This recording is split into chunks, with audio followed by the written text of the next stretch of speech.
सारे नाग रमणक द्वीप में रहते हैं। फिर ये काली नाग यमुना में आकर के क्यों रहने लगा? सुखदेव जी कहते हैं, राजा परीक्षित सुनो, रमणक द्वीप में नाग रहते हैं। गरुड़ जी जाते थे और कुछ नागों को खाते थे और कुछ को वैसे ही मार देते थे। नागों ने विचार किया किस तरह से तो हमारे वंश का नाश हो जाएगा। तो गरुड़ जी से बात की कि महाराज जब आप आओगे हम आपको भोजन देंगे और एक नाग बलि के रूप में देंगे, आप हमारे वंश को मत मारो। गरुड़ जी ने स्वीकार कर लिया। गरुड़ जी जाते थे, एक नाग बलि के रूप में दिया जाता था। एक बार जब काली नाग की बारी आई तो ये स्वयं नहीं गया गरुड़ जी का भोजन बनने, और इसके स्थान पर जिस नाग को भेज रहे थे उसे भी रोक दिया। अपने बल के अभिमान में इसने कहा, देखते हैं गरुड़ हमारा क्या बिगाड़ेगा, और गरुड़ जी से युद्ध करने पहुंच गया। 100 फनों से गरुड़ जी से युद्ध किया, पर थोड़ी ही देर में गरुड़ के पंखों की चोट से घबरा गया। 14 भुवन में भागता रहा। इस यमुना के दह में शौभर ऋषि भजन कर रहे थे। एक दिन गरुड़ जी ने वहां एक मछली को खा लिया, तो शौभर ऋषि ने गरुड़ को श्राप दे दिया था कि यदि इस जलाशय में आकर के गरुड़ ने किसी भी जंतु की हत्या की तो उसके टुकड़े टुकड़े हो जाए। ये श्राप काली को पता था, तब से अपने परिवार के सहित इस दह में रहने लगा। यहां गरुड़ जी नहीं आते थे। आज भगवान ने उस दह को काली के विष से मुक्त कर दिया और काली से कहा, अब हमारे चरण चिन्ह तुम्हारे मस्तक पर हैं, गरुड़ तुम्हारा कुछ नहीं बिगाड़ेगा।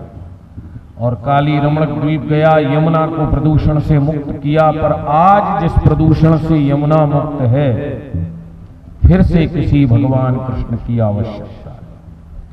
हमने काली नाग से ज्यादा विष यमुना में भर दिया, और इसीलिए हम कथाओं के माध्यम से कहते हैं कि पर्यावरण की रक्षा करो, नहीं एक दिन हमारा जीवन कठिन हो जाएगा। जितने वृक्ष हैं उन्हें काटा जा रहा है, उसी से गर्मी बढ़ रही है। आज एसी में भी ठंडक नहीं लगती। जिन नदियों में हम नहाते थे आज आचमन नहीं कर सकते। तो ये सब किसकी जिम्मेदारी है? हमारी आपकी सब।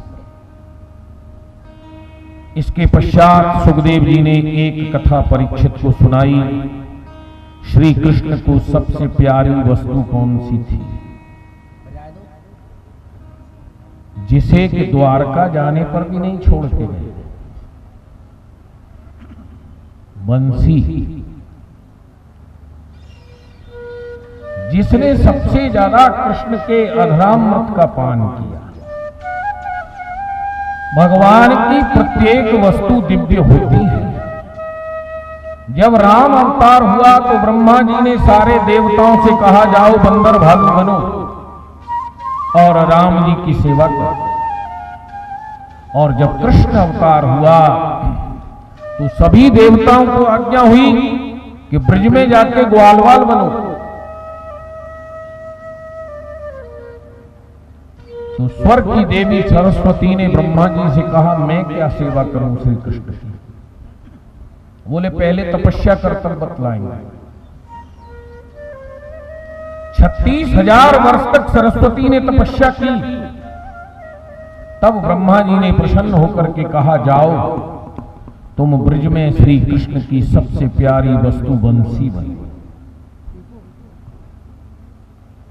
दूसरा भाव ये था, वंशात भवत भगवान भूतनाथ, स्वयं भगवान शंकर बंसी बन के आए। श्री कृष्ण ने उनको आसन दिया अपने अधरों पर, अपने हाथों से उनके चरण दबाए, अपने अधरामृत से उनके चरणों को धोया। तो भगवान शंकर ने कहा कि मैं सारे संसार को तुम्हारे वश में कर दूंगा। और एक दिन वृंदावन में भगवान कृष्ण ने वराह मोर का पंख धारण किया। साधारण मोर का पंख नहीं पहनते हैं श्री कृष्ण।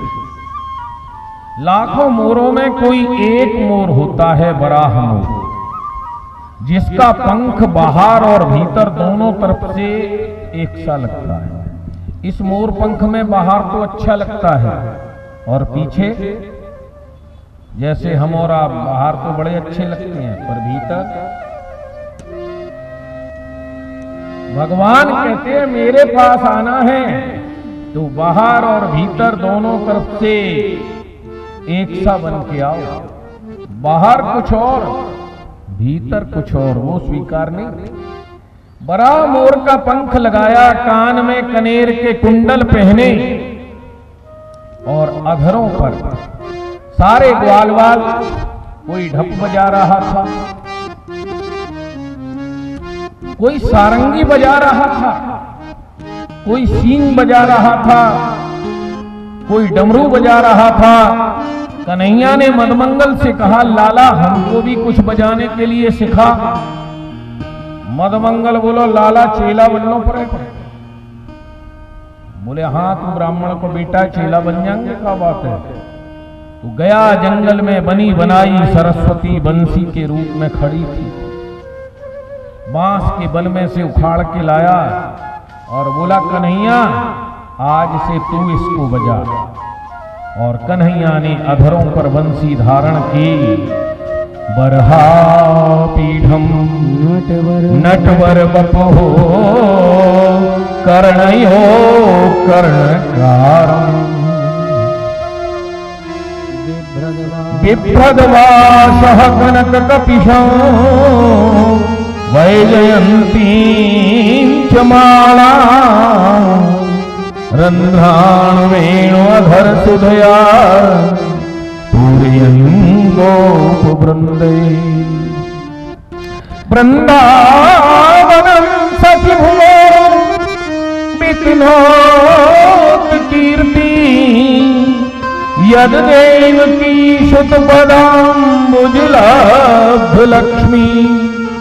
गोविंद वेणु मनुमत्त मयूर नृत्यं प्रेक्षांग शांग परितान्य समस्त सत्व।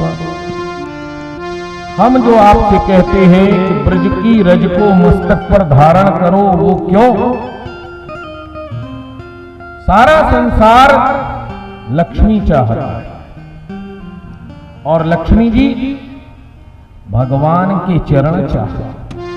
जिस दिन बंसी हाथ में लेकर के श्री कृष्ण वृंदावन की कंटीली भूमि में पैदल चले, लक्ष्मी जी उस रज में सो गई और आज तक सो रही हैं। जो उस रज को सिर पर लगाता है उसके ऊपर लक्ष्मी जी की कृपा हो। गोविंद वेणु मनमत्त मयूर नृत्यम। और जब गोविंद ने बंसी बजाई तो गोपियों का मन मयूर नाचने लगा। श्याम तेरी बंसी घायल कर जाती है, श्याम तेरी बंसी घायल कर जाती है, श्याम तेरी बंसी घायल कर जाती है, श्याम तेरी बंसी घायल कर जाती है, श्याम तेरी बंसी घायल कर जाती है।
जिस समय गोविंद ने मुरली बजाई, गोपियों का मन मयूर नृत्य करने लगा। इसीलिए वृंदावन की वो भूमि धन्य है जहां नंगे पैरों परमात्मा ने गाय चारण किया और लक्ष्मी उनके चरणों में लेटती रही। हेमंते प्रथमे मासे नंद ब्रज कुमारिका चेरु भविष्य भंजानम कात्यायनी अर्चन व्रतम कात्यायनी महामाये महायोगिन्य धीश्वरी नंद गोप सुतम देवी पतिम में कुरते नमः। हेमंत ऋतु के पहले महीने में आधे कार्तिक से दीपावली के बाद से और आधे मगशिर तक गोप महीना कहते हैं। ब्रज की कुंवारी सभी कन्याएं प्रातः काल यमुना जी में स्नान करती थी और कात्यायनी मैया का पूजन करके वरदान मांगती थी कि नंद गोप के पुत्र श्री कृष्ण हमें पति रूप में प्राप्त हो। भगवान ने देखा कि जल में बिना वस्त्र नहाना वरुण देवता का अपमान है और ये सारी कन्याएं कपड़े उतार करके यमुना जी में नहाती। श्री कृष्ण गए, सारे कपड़े उठाए और कदम की डाली पर बैठे, जिसे लोग कहते हैं कृष्ण ने पराई स्त्रियों का चीर हरण किया। उस समय कितनी अवस्था थी श्री कृष्ण की? 7 वर्ष से भी कम। आजकल का बच्चा तो फिर भी टीवी देख के गर्लफ्रेंड और बॉयफ्रेंड सीख गया, बोलो जैसे कृष्ण। परंतु कृष्ण ने किसी और स्त्रियों के कपड़े नहीं चुराए। ये जितनी भी कन्याएं थी सब कात्यायनी मैया से कहती थी कृष्ण हमें पति रूप में प्राप्त हो, और इन सब का विवाह कृष्ण के साथ हुआ। कैसे? जब ब्रह्मा ने ग्वाल वालों को चुराया तो हमारे ब्रज में तो पहले ही छोटी उम्र में ब्याह हो जाते थे, गोना बाग में होता था। तो तो जब ग्वाल वालों को चुरा करके ब्रह्मा ले गया और श्री कृष्ण ग्वाल वाल बन गए, तो बलराम जी ने एक घोषणा की कि इस वर्ष जिस जिसका ब्याह हो जाएगा वो जोड़ा अखंड बना रहे। तो ब्रज की जितनी छोटी छोटी कन्याएं थी उन सबका विवाह कृष्ण बने हुए ग्वालवाल के रूप में कृष्ण के साथ हो गया। बोलो जय श्री कृष्ण। जय श्री कृष्ण। अब ये किसकी पत्नी थी? और उसके बाद भी संसार का आत्माओं का पति कौन है?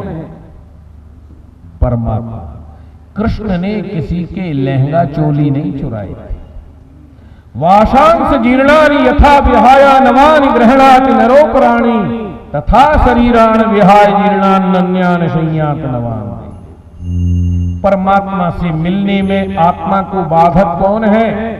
ये शरीर, जिसे गीता में भगवान ने कहा कि जैसे कपड़ा फट जाता है और जीव नया कपड़ा पहनता है, उसी प्रकार जब ये शरीर जीर्ण हो जाता है तो आत्मा भी नया कपड़ा पहनती है। तो ये जितनी भी आत्माएं थी परमात्मा से मिलने के लिए तड़प रही थीं, तो उनके शरीर रूपी चोले में से निकाल करके श्री कृष्ण ने उनके साथ महाराज किया। इसका निरूपण कल बतलाएंगे और इसका प्रत्यक्ष प्रमाण आगे की कथा में हुआ। भगवान गाय चराते हुए मथुरा के पास गए, भूख लगी, ग्वाल वालों से कहा कि जाओ यहां पर ब्राह्मण यज्ञ कर रहे हैं, उनसे कुछ अन्न मांग करके ले आओ, हमें भूख लग रही है। ग्वाल वाल गए, ब्राह्मणों से प्रणाम किया, बोले हे ब्राह्मण देवता, श्री कृष्ण बलराम गाय चराते आए हैं, इस यज्ञ के अन्न में से कुछ खाने को दे दो। ब्रह्म ज्ञानी ब्राह्मण पहचान नहीं सके। बोले जाओ जाओ, उन्हें हीर के छोराओं के लिए हम ये यज्ञ भगवान का अन्न देंगे। ग्वाल वाल लौट करके आए, बोले महाराज ब्राह्मणों ने तो भगा दिया। बोले भोजन पुरुष देता है या माता देती है? तुम ब्राह्मणों के पास क्यों गए? ब्राह्मणों की पत्नियों के पास जाओ। ग्वाल वालों ने जाकर के कहा, हे विप्र पत्नियों, आपको प्रणाम है। श्री कृष्ण बलराम गाय चराते हुए आ गए, भूख लगी। जैसे ही सुना, बोले चलो चलो हम स्वयं भोजन लेके आ रहे हैं। बढ़िया बढ़िया पकवान तैयार किए, श्रृंगार किया और श्री कृष्ण से मिलने चल दिए। पति और भाइयों ने रोका, किसी की नहीं सुनी। एक ब्राह्मणी को ताले में बंद कर दिया, उसके पति और भाइयों। जब सारी ब्राह्मणी कृष्ण बलराम के पास पहुंची तो देखते हैं कि वो ब्राह्मणी सबसे पहले कन्हैया के पास आ गई। बोलो जैसे